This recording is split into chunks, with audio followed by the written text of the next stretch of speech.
Welcome friends, you're watching the Ruslan Belov channel, and today we're breaking down everything that's happening as of May 26th, 2026.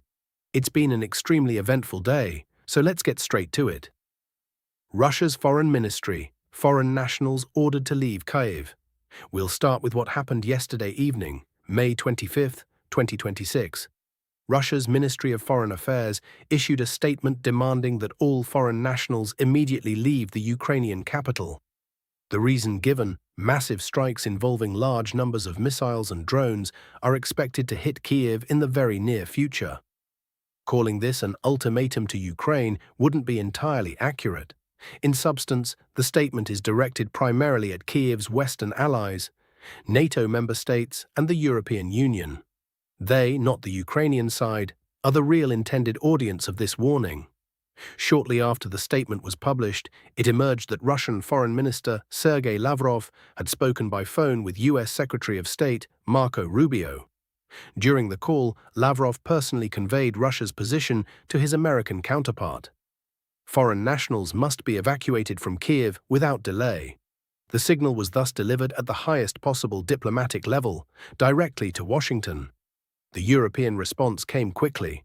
Within just a few hours of the Russian Foreign Ministry's statement, the foreign ministries of EU and NATO countries issued their own responses one after another. None of them intends to withdraw their diplomatic missions from Kyiv. This decision carries serious risks that need to be clearly understood. When Russia publicly warns of strikes, those strikes will follow. This is not a bluff or empty rhetoric. Since the diplomatic missions of European states are staying in place, there is a very real possibility that their embassy buildings could come under fire during the strikes, either by accident or as the result of a deliberate provocation. Casualties among European diplomats or officials of NATO member states could trigger a mechanism of direct military confrontation between the alliance and Russia. The potential theaters of such a confrontation include the Black Sea, the Baltic Sea, or the open ocean, where vessels of Russia's so-called shadow fleet periodically operate. We'll continue monitoring the situation, but at this point it's fair to say that a massive strike on Kyiv within the next 2 to 3 days looks like a near certainty. Russia closes its airspace. Another decision taken by the Russian side today deserves separate attention. Airspace over central Russia has been closed to flights at altitudes up to 5,100 meters. This is precisely the altitude range that Ukrainian drones typically use for deep strikes into Russian territory, including toward Moscow. The decision clearly signals that Russia is making serious preparations for intensive combat operations throughout the current spring-summer-autumn military campaign and is anticipating a significant increase in Ukrainian drone activity across the board. Sumy axis, the ring tightens from all sides. Now let's move to the front line. We'll start with the most active sector over the past 24 hours, the Sumy axis. The northern grouping of forces continues to grind through AFU's defenses, and the distance to Sumy shrinks with each passing day, simultaneously from the north, northeast, and southeast. On the northern sector, just a week ago, Russian forward units were reported entering the outskirts of Ivolzhansk, but today there are reports of street fighting already in and around Pisarivka. From the direction of Mala Korchakovka and Korchakovka, Russian units are pushing toward Pisarivka and Ivolzhansk with a specific objective to cut the Khotan-Marine defensive line. Once severed, this would allow Russian forces to engage the two remaining fortified areas separately, making it significantly easier to eliminate them one by one. The key detail here, if the Pisarivka-Ivolzhansk line is broken through, the distance to the Sumy urban agglomeration drops to no more than 7 kilometers. With the capture of Radkivka and Stetskivka, Russian units would effectively reach the northern edge of the city, roughly 6.5 kilometers away. Critically, the advance here runs predominantly through forested terrain, which provides substantial cover from FPV drones. Under these conditions, covering that distance could take just a matter of days. Simultaneously with the northern push, an offensive is developing from the northeast. There is no longer any doubt that Sumy has become one of the top priorities for the Russian command. Confirmation arrived today. The settlement of Zapsilia, located northeast of the city, has come under full Russian control. The timeline runs as follows. From May 21st onwards, Russian units crossed the Paisel River, established a foothold on the eastern outskirts, advanced along the northern edge, and by May 26th had secured Zapsilia entirely. The next objective on this axis is the settlement of Velika Rybitsia. At the same time, a flanking maneuver toward Mohritsia appears to be underway, aimed at establishing a fully fledged bridgehead northeast of Sumy. The overall objective is clear: link the northern and northeastern bridgeheads and encircle the AFU grouping in the area of Sadki, Marine and surrounding settlements. Krasnopilia axis. 4 bridgeheads, 1 vector. The northern grouping's activity is not limited to the Sumy push. On the Krasnopilia axis, map changes were also recorded today. Russian units have significantly improved their positions in the area of Ryazny. As of now, 4 settlements on this sector are under Russian control: Pokrovka, Novodmitrivka, Taratutin and Ryazny. All 4 positions will apparently be used as pressure points, directed straight at Krasnopilia, enveloping it from the south and north, simultaneously along 4 separate axes.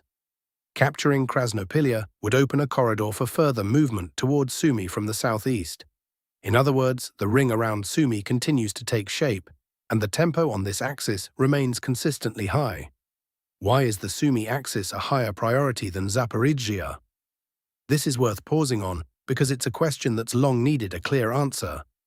Why are the Sumy and Kharkiv axes now clearly prioritized over Zaporizhzhia or the Sloviansk-Kostiantynivka direction? The answer is logistics. Since April 2026, Ukrainian drones have been destroying Russian equipment on the M14 and H20 highways running from Mariupol toward Donetsk on a daily basis. There are already hundreds of such videos in open sources. Armored vehicles burn, fuel tankers burn, civilian cars used for resupply burn. The same picture is reported along the roads of the Donetsk and Luhansk regions. In the south, Russian military logistics are operating under serious strain, and this directly affects the pace of any offensive. By contrast, in the Kursk, Bryansk, and Belgorod regions, within the northern grouping's zone of operations, strikes on supply lines are incomparably weaker. Deliveries run far more smoothly.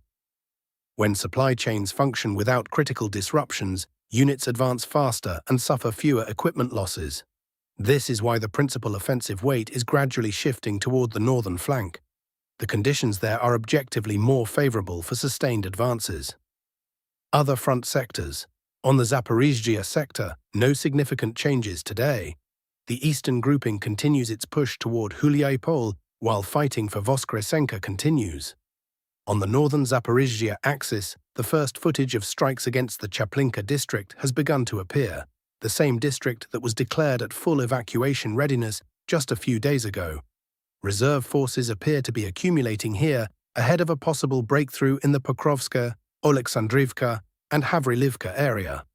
On the Dobropilia sector, no changes. Strikes against forward positions continue. Kostiantynivka presents a similar picture, with one notable detail. For 4 consecutive days now, the map here has been updated daily. Russian forces are improving their positions by 1 to 1.5% per day. Advances of 1 city block have been recorded in the central part of the city.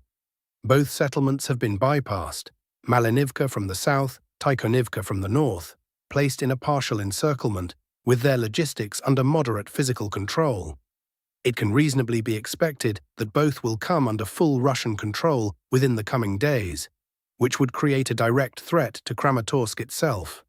On the Lyman sector, no active map changes. Russian forces continue striking river crossing points along the Siversky Donets. Another strike on a crossing near Shurov has been confirmed. AFU units, for their part, are attempting to counterattack just south of Borova in order to stabilize the line and prevent the encirclement of the Borova grouping. Pressure is being maintained in the direction of Lozova and Oskil. 7. Oreshnik, Hormuz and Trump. The week's geopolitical context. The geopolitical backdrop this week is no less tense than the situation on the front line. Starting with Oreshnik. Russia's use of its medium-range hypersonic ballistic missile has once again become the focus of international media and military analysts. The strike targeted a military infrastructure facility in Ukraine. Western experts are forced to acknowledge the obvious. NATO currently has no serial air defense system capable of reliably intercepting the Oreshnik across all phases of its flight trajectory. Russia is effectively demonstrating to the world that it possesses an instrument capable of striking any target on the European continent, regardless of whether air defense systems are present. The political impact of each Oreshnik strike is entirely comparable to its direct military effect. Moscow is sending an unambiguous signal to Western capitals that it is prepared, if necessary, to raise the stakes yet again. On Hormuz, tensions in the Strait of Hormuz area are not easing. The United States maintains a substantial naval presence in the region, while Iran continues to conduct naval exercises near the strait, signaling its readiness to close it in the event of further escalation. The strategic significance of this choke point is difficult to overstate. Approximately 20% of global oil exports pass through the Strait of Hormuz.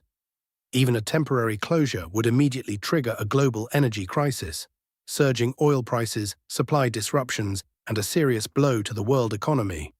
For now, the parties are holding back from direct incidents, but any accidental escalation in this area could instantly destabilize oil markets and draw new actors into the conflict. The situation remains extremely volatile.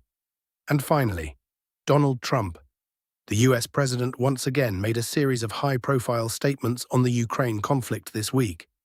Trump made it clear that the United States has no intention of financing indefinitely a war that, in his words, Europe should have stopped long ago. He reiterated his position. He favors an early ceasefire and direct negotiations between Moscow and Kyiv without preconditions. Washington, judging by Trump's rhetoric, is consistently stepping back from the role of Ukraine's primary sponsor and security guarantor, shifting political and financial responsibility onto its European allies. In Brussels and other European capitals, these signals are being received with growing alarm. European leaders understand all too well that without the American umbrella, their capacity to support Kyiv is constrained by fundamentally different limits. The debate over who will provide for European security and how, in the event of a definitive US withdrawal from an active role in the Ukraine conflict, is becoming sharper and more concrete with each passing week. That's all for today, friends. Thank you for watching and staying with the channel. A reminder, YouTube actively suppresses the reach of military analytical content. The algorithm simply doesn't show these videos to a wide audience. That's why your likes and subscriptions are not a formality. They are real, tangible support for the channel. Hit the like button, subscribe, and turn on the notification bell. Take care and see you next time.